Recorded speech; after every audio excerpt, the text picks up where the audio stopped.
Halo semuanya, kembali lagi bersama saya Michael. Di video kali ini kita akan bahas update market crypto berikut dengan secara price action yang setelah terjadi gitu ya, fluktuatif yang cukup besar terjadi di market crypto kemarin ya. Hari ini pun juga masih cukup fluktuatif juga. Jadi kita akan bahas secara price action bagaimana harga Bitcoin dan kemungkinan analisanya update-nya bagaimana.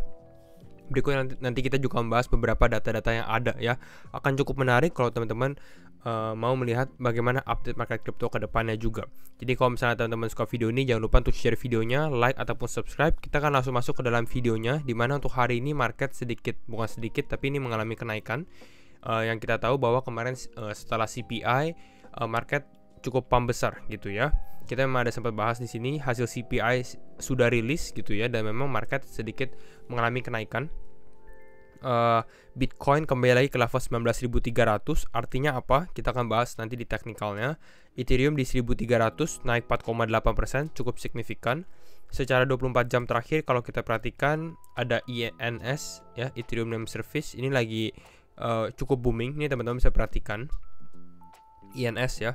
Naik 12,4%. Secara teknikal juga lagi bagus breakoutnya. Jadi kalau mungkin dia sedikit mengalami dip ya, ini bisa diperhatikan. Ada Lido, ada Cosmos Atom, Celo, Quant, Ethereum Classic, Polygon Matic ini juga mengalami kenaikan. Rata-rata naik mungkin 5-6%. Altcoin kalau teman-teman scroll ke bawah rata-rata hijau gitu ya untuk hari ini. Secara 24 jam terakhir kalau kita lihat apakah ada yang koreksi, nggak ada ya, hanya Helium aja. Sisanya ini stable coin gitu ya, dan USDC sebenarnya bukan stable coin tapi dia juga mengalami koreksi. Jadi seperti itu. Fear and greed bagaimana? Apakah ada perubahan? Sedikit membaik di level 24 tapi tetap kita masih fearful gitu ya. Nah, kita sekarang akan bahas data-data atau berita yang ada. Ini dari si Dylan atau ya Dylan Leclerc. Di sini dia bahas the last time the US market face a drawdown of this magnitude, the US government defaulted upon its gold pack within the next 24 months. Jadi kalau teman-teman perhatikan di sini hanya ada 3 kali ya.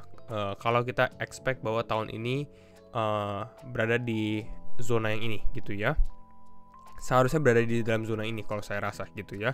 Dimana ini perbandingan US atau Amerika punya bond return dibandingkan dengan US stock return gitu. Artinya di sini bond returnnya atau obligasinya negatif secara return ya, ditambah stock returnnya ya juga negatif gitu, dan hanya ada 3 kali terjadi, 1931, 1969 dan 2022. Kalau memang sampai end of year seperti ini, kemungkinan besar bagaimana? Kemungkinan besar saya rasa di zona ini juga ya. Tapi menariknya di sini bahwa biasanya setelah 3 tahun ini, biasanya setelah 24 bulan atau berarti 2 tahun setelahnya gitu ya, the US government default against mereka punya gold pack, jadi dari gold standardnya. Artinya apa? Artinya biasanya itu krisis ekonomi gitu ya. 1931 kalau teman-teman tahu ini Great Depression gitu ya. 1969 juga cukup besar tensi di Amerika. Nah di sini ada tulisannya 1933 itu ada executive order. Saya kurang tahu juga, Executive Order 6102. 1971 ini dari Presiden Nixon waktu itu, shock gitu. Jadi orang-orang cukup shock juga tentang hal ini. Seperti itu ya. Jadi ini waspada terhadap ekonomi global sebenarnya ya. Kalau misal hal ini terjadi, kita lihat juga kemarin apa yang terjadi kemarin dari Crypto ISO. Di sini dia membahas bahwa this was about the same amount at the low today. Artinya apa? Ini kalau teman-teman baca grafiknya mungkin sedikit membingungkan, tapi saya mau highlight itu di bagian bawah. Ini ya, cumulative liquidity levels di bawah sini. Dimana kalau teman-teman lihat kemarin price Bitcoin sempat drop besar ya di sini ya, sempat drop besar di sini, dan ini hampir sama dengan banyak orang yang terkena likuidasi gitu ya, gitu ya. Lalu nggak lama kemudian mengalami kenaikan juga yang cukup besar juga gitu. Di sini cukup besar ya pada saat dia naik, dan ini juga banyak yang terkena likuidasi gitu ya. Kita bisa lihat dari sini dalam 24 jam terakhir ada sekitar 143 juta dolar ya yang terkena likuidasi. Makanya kemarin kita sempat bahas bahwa big move akan terjadi ya, pergerakan besar akan terjadi di market crypto, dan memang betul gitu ya. Di sini Miles Dutcher juga sempat bahas. Kalau teman-teman lihat Dear everyone, untuk semua yang melihat bahwa market ini sideways aja. Tapi kita bisa lihat tiba-tiba market turun 4,5% dalam hanya waktu beberapa jam, lalu kemudian mengalami kenaikan signifikan 10%. Seperti itu ya. Jadi orang-orang ya banyak yang terkena likuidasi juga gitu.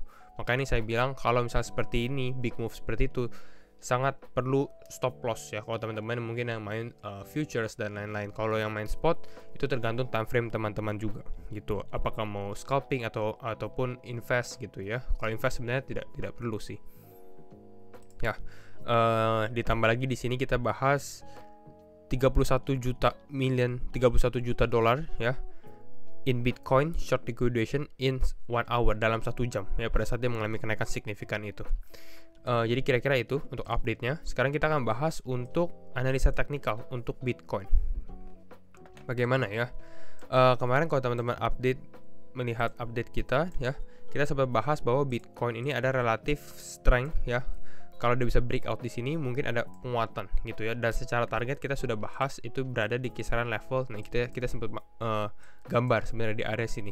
19.000-an, 19.900 sampai 20.000-an. Dan nggak disangka juga sebenarnya ya, kenaikan Bitcoin ini cukup signifikan ya. Kenapa? Karena dia bisa sampai target kita ya. Padahal di sini kita mungkin target beberapa hari ke depan, tapi di sini dia sudah hit targetnya secara cepat. Artinya orang-orang mungkin di sini lihat berita negatif, mereka langsung membuka posisi short gitu ya. Tapi ternyata yang terjadi di short squeeze gitu ya, mengalami kenaikan. Dan sekarang kita lihat dia mengalami pullback, dan pullback ini normal gitu ya. Cukup besar ya. Ini seperti round trip ya. Dia udah naik, sekarang lagi mengalami penurunan gitu ya. Nah, pertanyaannya adalah sekarang penurunannya seberapa dalam gitu ya, dan apa yang bisa kita expect lagi ke depannya bagaimana, seperti itu.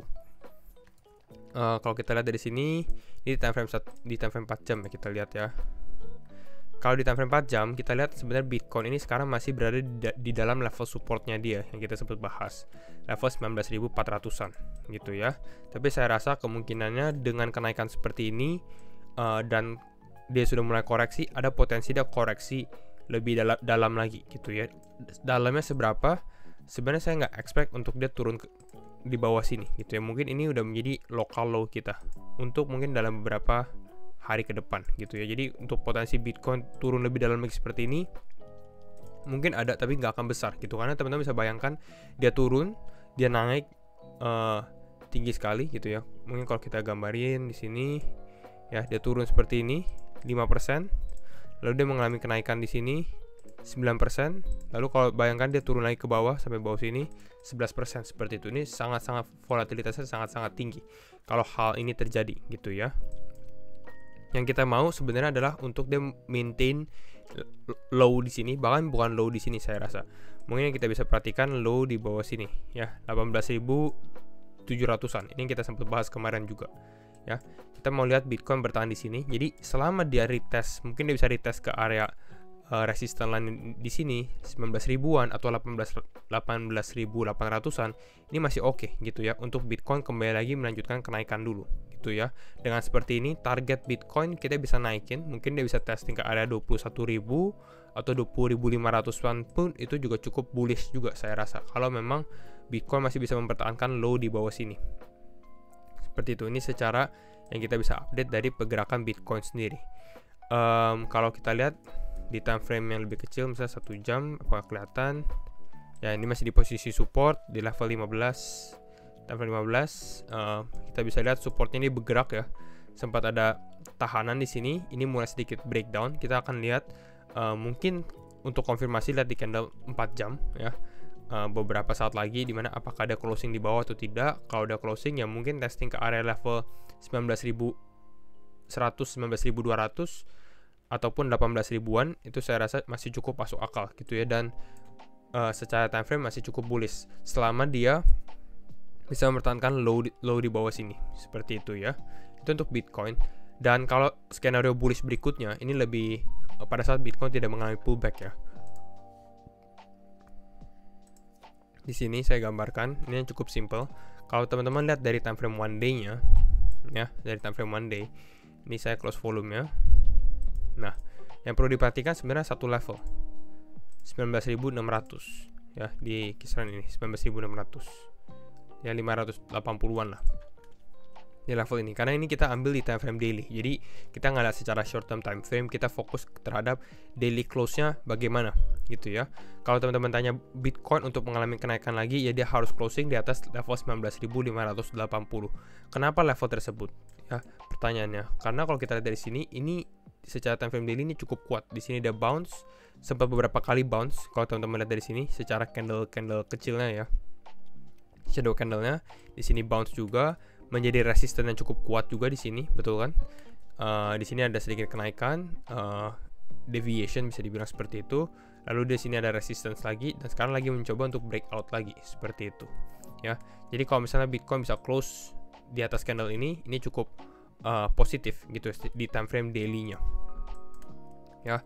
Dan nextnya target bisa kita lihat, target berikutnya mungkin bisa kita targetkan ke area resistance atas ini.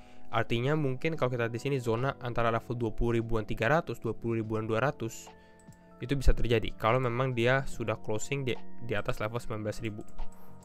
Ini sini kita ganti misalnya position di sini ya. Nah, ini areanya gitu ya, area target kalau memang dia bisa closing above di atas level ini. Dan ini kalau kita tarik garis lagi ya bisa dikatakan seperti membentuk ascending triangle seperti itu ya, menunggu dia breakout di sini. Kalau dia bisa breakout ini cukup signifikan, ditambah dengan breakout dari point ini gitu ya.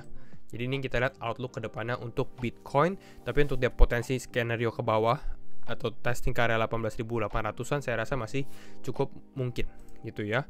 Kita lihat juga bagaimana dengan saham. Oke, kita lihat Bitcoin koreksi secara XPX kemarin pumping, sekarang juga mengalami koreksi. Jadi sama-sama ya, korelasinya ada gitu ya. Sama-sama kemarin naik, sekarang sama-sama kemarin turun juga untuk saham. Bitcoin dominance bagaimana? Bitcoin dominance agak sedikit mengalami pullback ya kalau kita lihat dari sini ya. Sedikit mengalami pullback karena memang altcoin kalau teman-teman lihat terbangnya cukup tinggi gitu ya. Tapi selama dia masih uptrend, saya rasa target masih sama di level 42,4%, nggak ada yang berubah. Jadi mungkin itu dulu untuk update market crypto hari ini. Dan kalau misalnya teman-teman suka video ini, jangan lupa untuk share videonya, like ataupun subscribe. Dan sekali lagi, thank you semua for watching, and see you in the next video. Bye-bye.